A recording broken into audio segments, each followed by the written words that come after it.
Seek the smart, enlightened, educated kid, the best source to gain knowledge.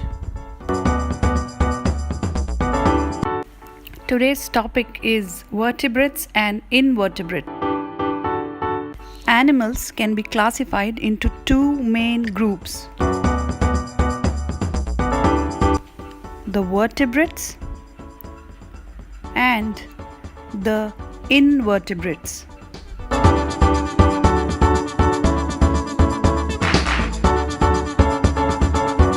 Let's see what the physical characteristics are. Vertebrates are animals with an internal skeleton made of bones. Invertebrates are animals without a backbone.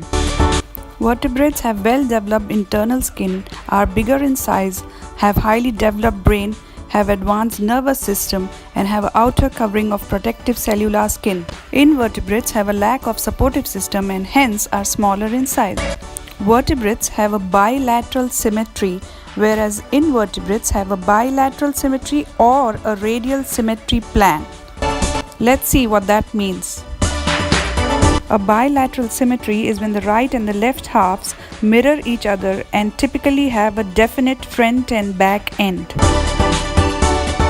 Whereas a radial symmetry plan is a circular shape arranged around a central mouth, similar to the way spokes radiate out from the hub of a wheel. Let's see in picture what it means. What you can see there is the radial symmetry plan and the bilateral symmetry plan. You can clearly see the difference. The picture there shows you some examples of vertebrates like mammals, birds, fish, amphibians, reptiles. Now you can see some examples of the invertebrates like the starfish, mollusks, insects, arthropods.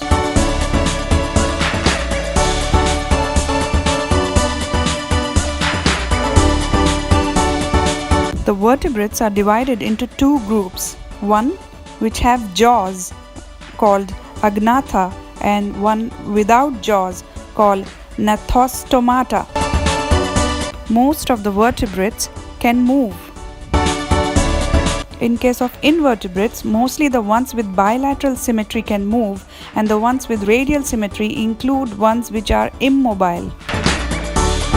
Most vertebrates are heterotrophic, which means they cannot make their own food. Whereas in case of invertebrates, there are some which may be able to make their own food. Let's go ahead and see the habitats of both.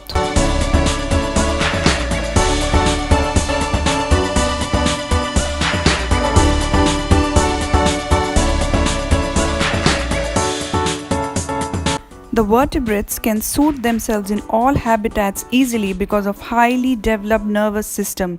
They can live on land, sea, and air.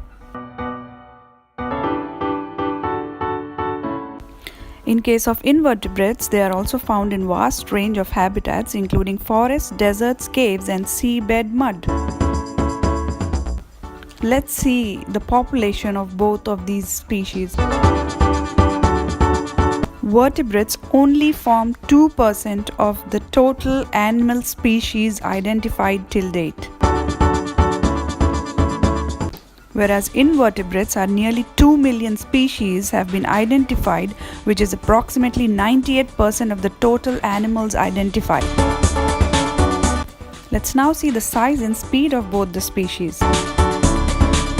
Since vertebrates have a good support system, they have the capability to develop faster and bigger bodies and also move with speed.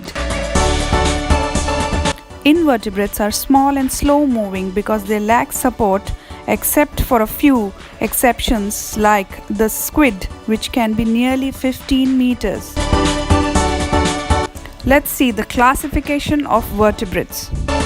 Vertebrates can be classified into 5 different classifications: fish, birds, amphibians, mammals, and reptiles. Let's see some examples of mammals. Bear, tiger, deer, blue whale are mammals.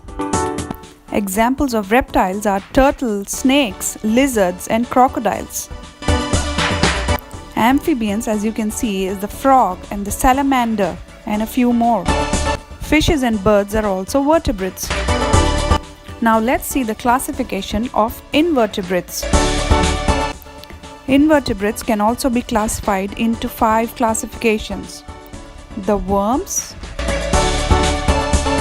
the cnidarians, the mollusks, the echinoderms, and arthropods, which consist of crabs and insects. And finally, you may want to know that humans are also vertebrates.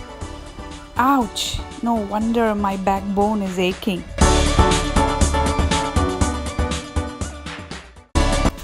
Thank you for watching this video on our general knowledge series Seek. For more videos, like my page FK Life on Facebook and subscribe to my YouTube channel FK_Life. Learning is fun and easy. Remember, don't forget to keep revising before you go ahead. Only your dedication can take you ahead of others. All the best.